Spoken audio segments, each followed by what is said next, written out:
guest is Miss Filipina International 2023 winner Matea Smith, who made history as the first Filipino-African to win the pageant and will be competing in next year's Miss Universe Philippines. Let's get to know more about Matea in this Filipino American History Month special episode.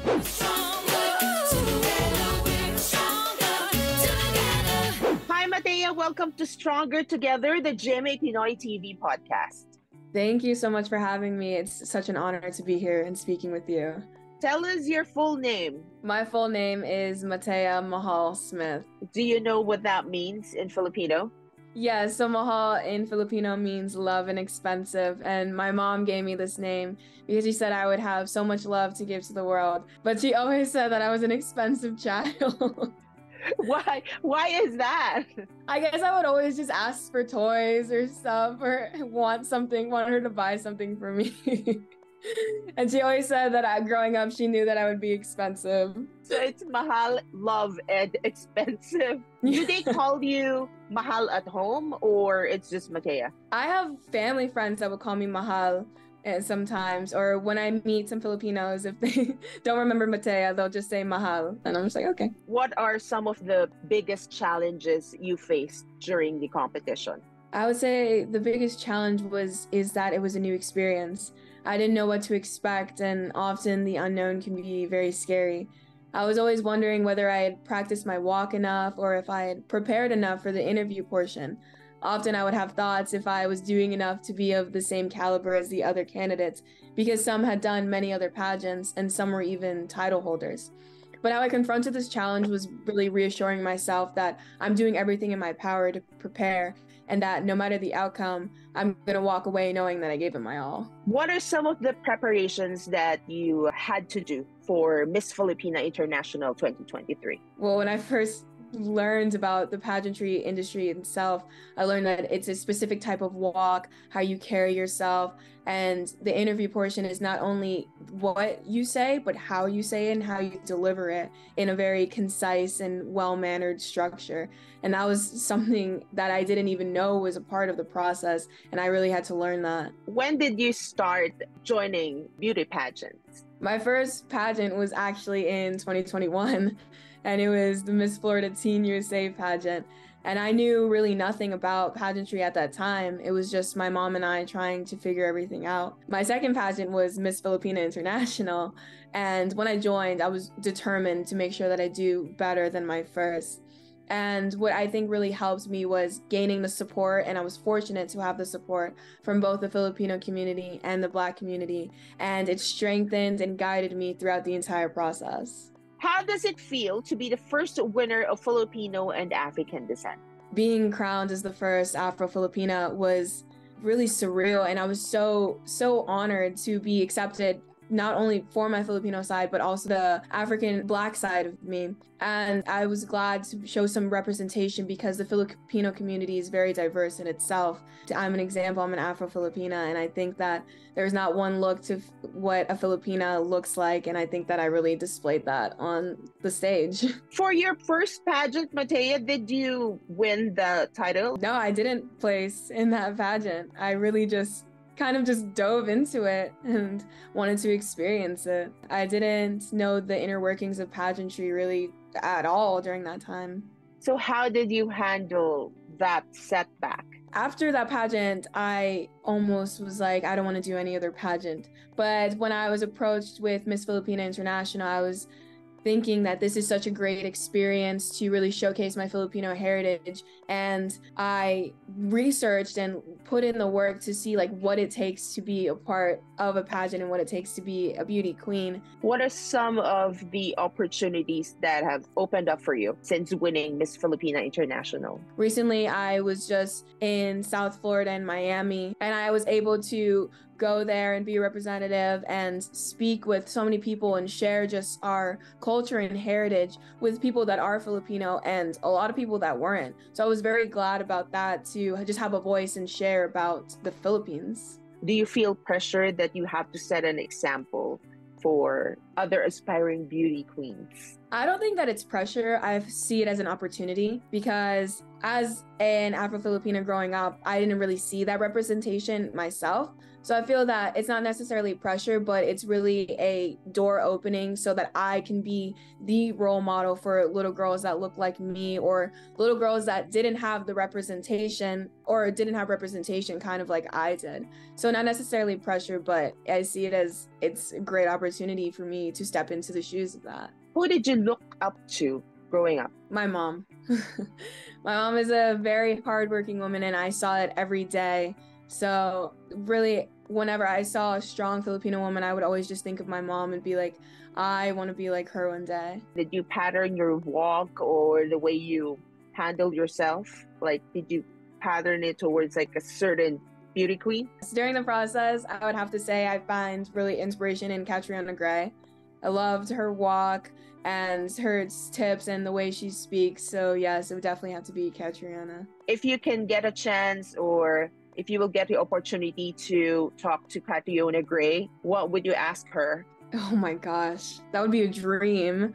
And I would just ask her what was going through her mind when she was preparing for Miss Universe Philippines, and what kept her grounded and so poised throughout the entire process. The energy that she elicited is the same that I also want to do as well.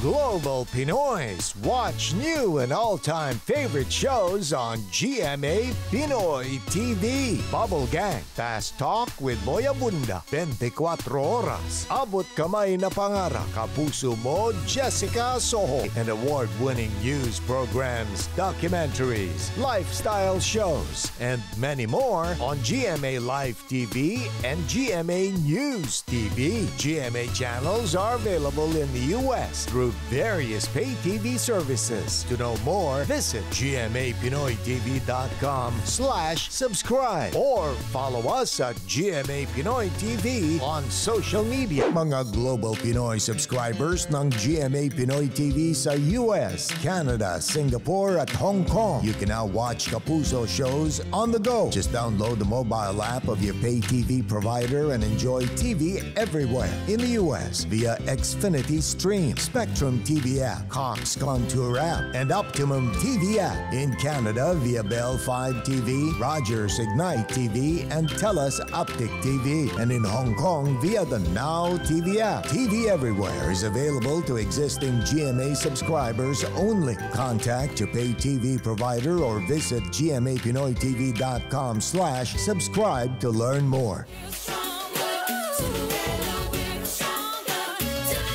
Matea shares what it was like growing up in a Filipino family in the United States, and how much she loves coming home to the Philippines to eat her favorite Filipino food. How was it like growing up in the US? Where did you grow up, Matea? So I grew up in South Florida, and well, I've lived in the United States my entire life. And one thing I can say, it's a very diverse country. Specifically in South Florida, it's a melting pot of people from all over the world. And my mom is Filipino and my dad's Jamaican. So growing up, I had a deep knowledge of these cultures, as well as being exposed to many other cultures that gave me a deeper understanding and appreciation of people from many different backgrounds. And you are taking up behavioral and cognitive neuroscience. It's a branch of psychology, and it deals with the inner workings of the brain, such as the neurons and the physical properties of why people think the way they do.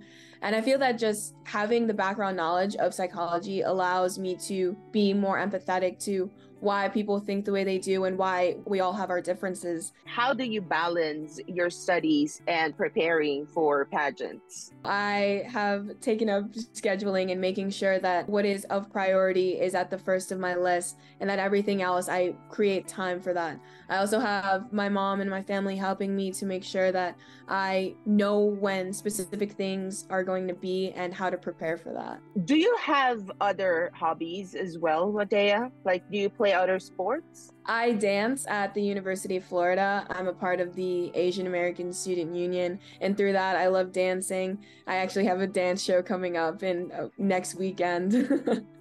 Oh, wow. Good luck with that, Matea. Thank you.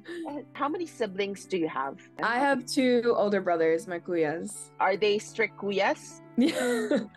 Yes, they've always been very protective over me, and they're always gonna support me whatever I do. But yeah, I love them. Did your mom join pageants as well? No, she didn't join any pageantry. She came here to the United States when she was 15 and she became a young mom. And back then, pageantry didn't allow mothers to be part of that, but now things are changing and evolving. Do you get to go home to the Philippines? I will actually be in the Philippines for a week in later October, in a couple weeks, and I'm very glad for that. And then next year, I will be in the Philippines from February to May, I think. But this is not the first time that you are coming to the Philippines, right? No, I've been multiple times. I was just there in May of this year. You still have relatives in Manila? Yes, I have. Where do you stay in the Philippines? Would you know? I mean, do you know the place? We travel a lot, so it would either be in BGC or we'll stay in Pililia, Rizal. That's where my family stays. And we stayed in Makati and Quezon City last time we were there as well. What is your favorite Filipino food? Definitely lugao with lechon kawale. I know it's like a simple dish, but it's so rich in flavor, and I look forward to eating it when I go to the Philippines. Does your family cook Filipino cuisine? Yes, my mom cooks, and I'm trying to learn from her. Like, she'll cook adobo, she'll cook sinigang, all of that. What are Filipino traditions that you do or grew up with? Something really simple is I grew up calling my brothers kuya. I call my grandparents lola. Even my Jamaican grandparents, I call them lola and lolo. I grew up doing the respect of the hand to the forehead. Yes, I did that. And just a lighthearted one, we celebrate Noche Buena. That's always so fun with me, and it's definitely a tradition I will pass down in the future. You said that your kuyas are very strict. If you're going to bring your date, how are they at home if you're bringing somebody and introducing that person as your date? Well, I haven't brought anyone home. They would definitely be asking him a lot of questions, making sure that he's just being respectful to me and that he has good intentions towards me. For sure, there are a lot of suitors around you. So how do you handle them? I just know that what my priorities are, and at this time, I'm not really looking for a suitor. So I just kind of keep my priorities in track. And if anyone approaches me, I just let them know that I have bigger plans right now. Do you have a lot of Asian friends, or who are the people that you usually hang out with? I'm a part of the Asian American Student Union, and that can be either the Filipinos, the Vietnamese, and the Chinese. And I would say I surround myself with people from all over the world. My very good friend is Mexican, and my other good friend is Colombian, and Jamaican best friend. So I would say that I am able to interact, and I love hanging out with people from all over the world. October is Filipino American History Month. For you, what is the importance of recognizing FAHM every October? I think when we think about Filipino American History Month, we should ask ourselves why it's celebrated in October, and that's because it marks the first presence of Filipinos in the United States. Filipino American History Month highlights and recognizes the impact that Filipinos have on the United States. And really how we do this is through celebration. And celebrating ultimately equates to education by allowing other people to learn more about our culture. The Filipino community itself is diverse, as I've said, like me, again, an Afro-Filipina. And during this month, celebrating during this month, it allows us, no matter what our different backgrounds may be, to come together and feel pride in our heritage. What's next for Matea Smith? After winning Miss Filipina International, I became an official delegate for Miss Universe Philippines. Good luck with that, Matea. As early as now, are there preparations for that? Absolutely. I'm still putting away time to practice my walk and to keep my interview prep up to par.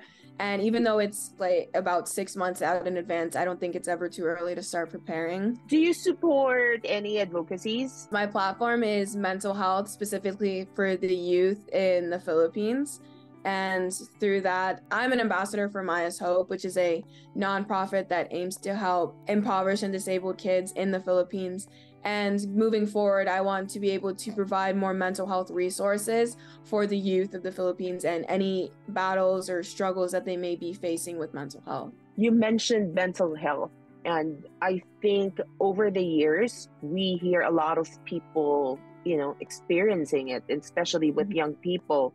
There are a lot of cases of depression, kids or even adults. What can you say about that? It's definitely on the rise, and the stigma surrounding mental health, or the negative connotation around mental health, is sort of going away, but it's still there. And I do know people that have been affected by mental health, and I myself, during COVID, I had some issues or faced some battles with mental health, but what really helped me was knowing that I had a support system, and knowing that if I needed the help, I would know where to go, and that I wouldn't be judged for doing that. And I think that's what people need to know or to hear whenever they feel like they are not feeling okay, that it's okay to want to seek help and reach out to get that help. What is your message to Filipino Americans and to aspiring beauty queens? I'd say it's one thing to aspire for a dream or a goal, but it's another to actually work towards it. So once you set a goal, commit to it. Put in that time, work, and energy so that in the end, there is no doubt in your mind that you gave it your all. If it's truly something you want, it won't feel like a burden. Instead, it'll feel like a reward. For aspiring beauty queens, I say go for it. Pageants are a great way to connect with the world, and they provide a platform to inspire and invoke change. I didn't know much about pageantry when I joined Miss Filipina International, and that almost turned me away from wanting to join. But I am so glad I put myself out there to experience something new, and I will never, ever regret putting myself in an uncomfortable situation, because I've grown so much throughout this process. If given a chance, would you like to join show business as well, Matea? I might have thought about that. For a bit, maybe hosting. When you go to the Philippines, I'm sure there will be a lot of offers for you. Definitely. And it's something I've definitely thought about that. And I would consider it. But I'm more on the side of modeling. I'm currently a model. And of course, you have a goal, Matea. So you have to focus. Stay focused. Yes. Thank you, Matea, and good luck. And we are rooting for you. Thank you so much for having me. It was so great speaking with you. We would like to thank the following: Mary Smith, Lisa Liu, Miss Filipina International, and May Trono. Stronger Together, the GMA Pinoy TV podcast, is an original production of GMA International. This episode is produced by Gerald Vista, edited by Anton Taginod, and transcribed by Blessy May Helomio.